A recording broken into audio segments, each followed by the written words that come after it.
Assalamualaikum warahmatullahi wabarakatuh. Selamat pagi, salam sejahtera bagi kita semua. Baik, pada pembelajaran kali ini kita akan membahas materi tentang cara pengukuran menggunakan jangka sorong.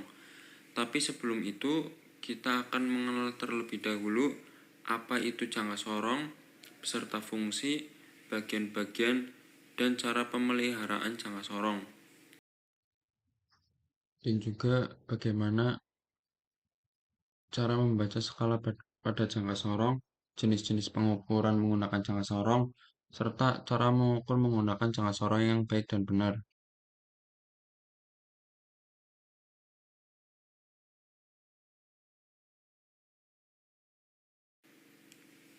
Jangka sorong adalah alat ukur presisi yang banyak digunakan dalam bidang teknik, mekanik, maupun industri manufaktur.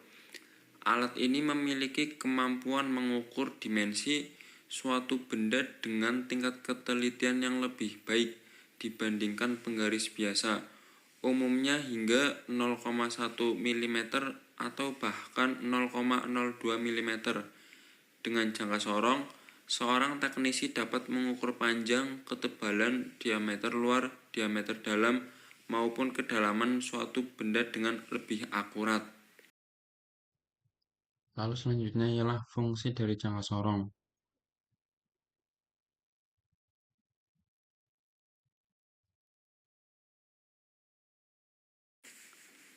Fungsi utama jangka sorong adalah sebagai alat bantu dalam melakukan pengukuran dimensi benda kerja.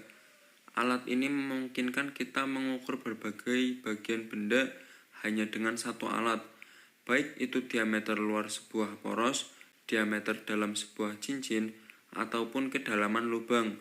Selain itu, jangka sorong juga mempermudah pekerjaan yang membutuhkan hasil ukur cepat dengan tingkat keakuratan yang tinggi.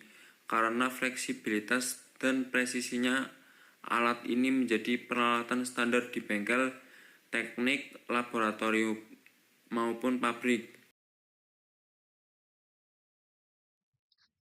Setelah kita mengenal definisi dan fungsi dari jangka sorong, selanjutnya ialah bagaimana sih cara pemeliharaan dari jangka sorong tersebut.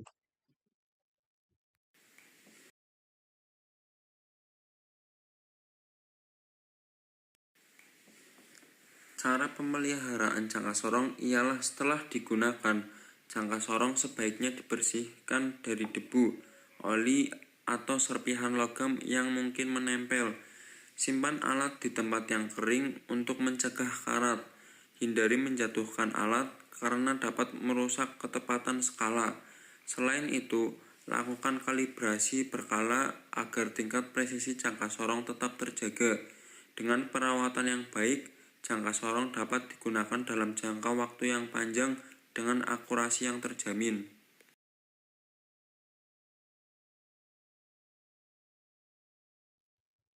Setelah kita mengenal pengertian jangka sorong, selanjutnya ialah kita akan mengenal apa saja sih bagian-bagian yang ada pada jangka sorong.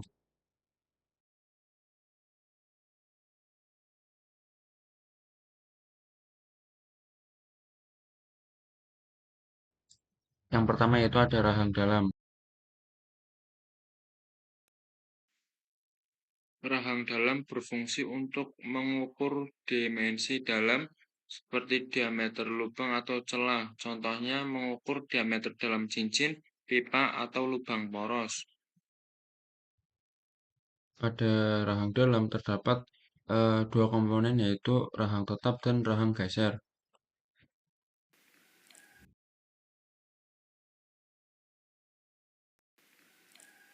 Rahang tetap berfungsi sebagai penahan benda yang diukur. Rahang geser digunakan untuk menutup atau menjepit benda sesuai ukuran. Komponen yang kedua yaitu baut pengunci.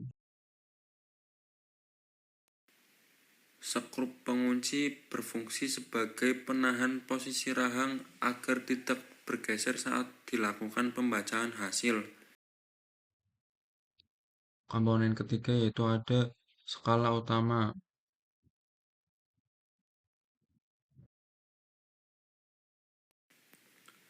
Skala utama menampilkan satuan pengukuran dalam milimeter.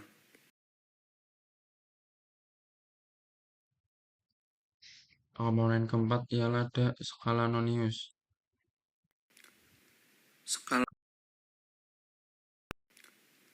Skala Nonius atau Vernier memberikan pembacaan tambahan dengan ketelitian lebih tinggi.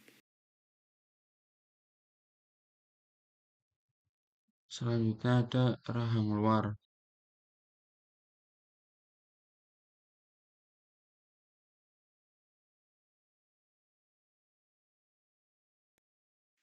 Rahang luar berfungsi untuk mengukur dimensi luar, seperti ketebalan, panjang, atau diameter luar benda.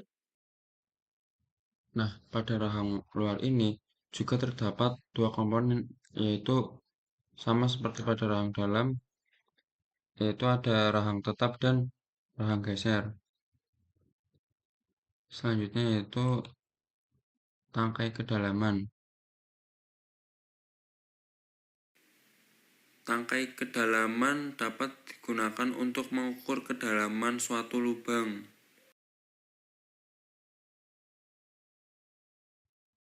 Nah, setelah kita mengenal apa itu jangka sorong, lalu apa saja bagian-bagian atau komponen yang ada pada jangka sorong, di situ terdapat bagian yaitu skala utama dan skala Nonius yang dimana itu adalah cara kita melihat hasil pengukuran setelah kita melakukan pengukuran.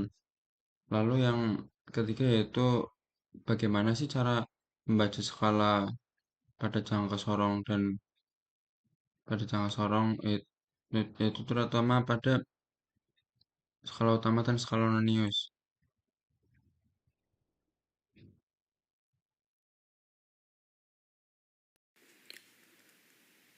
Pembacaan skala jangka sorong dilakukan dengan menggabungkan dua bagian, yaitu skala utama dan skala Nonius. Skala utama menunjukkan angka dasar dalam milimeter, sementara skala Nonius memberikan nilai tambahan dalam pecahan milimeter. Cara membacanya adalah dengan melihat angka terakhir yang terlihat di skala utama, lalu menambahkan dengan angka yang sejajar pada skala Nonius. Misalnya, jika skala utama menunjukkan 12 mm dan garis ke-6 pada skala Nonius sejajar dengan garis skala utama, maka hasil pengukuran adalah 12,6 mm.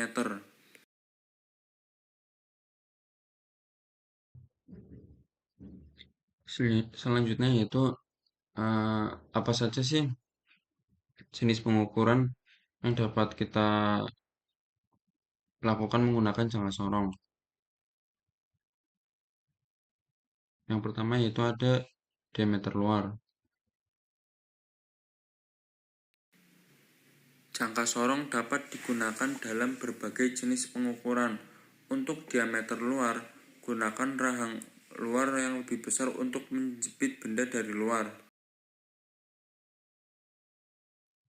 Lalu selanjutnya ada pengukuran diameter dalam.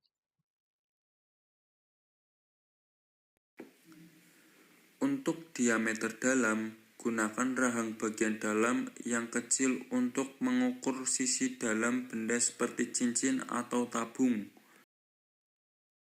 Lalu ada pengukuran kedalaman.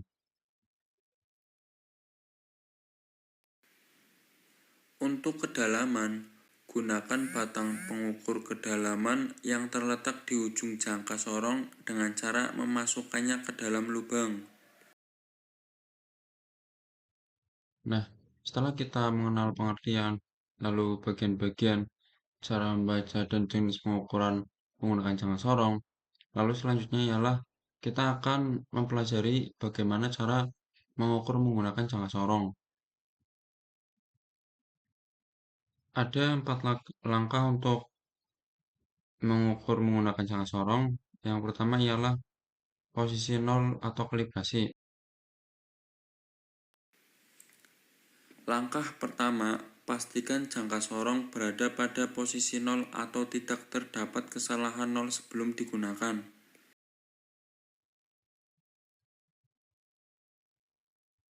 Lalu yang kedua,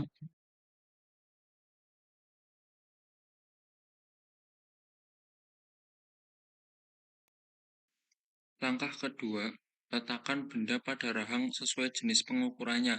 Apakah menggunakan rahang luar, rahang dalam, atau batang kedalaman? Lalu jika sudah ditentukan dan akan menggunakan rahang luar, lalu geser rahang sehingga menekan benda dengan pas, tidak terlalu longgar maupun terlalu kencang.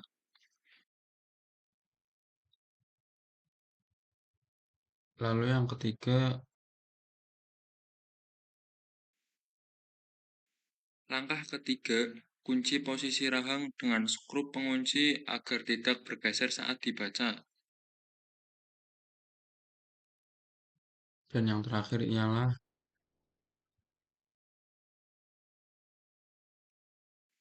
langkah keempat, baca hasil pengukuran dengan menjumlahkan skala utama dengan skala nonius.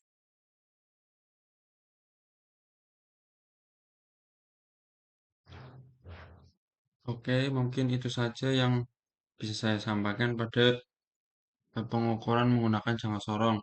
Jika ada kesalahan dalam kata, saya meminta maaf. Terima kasih. Wassalamualaikum warahmatullahi wabarakatuh.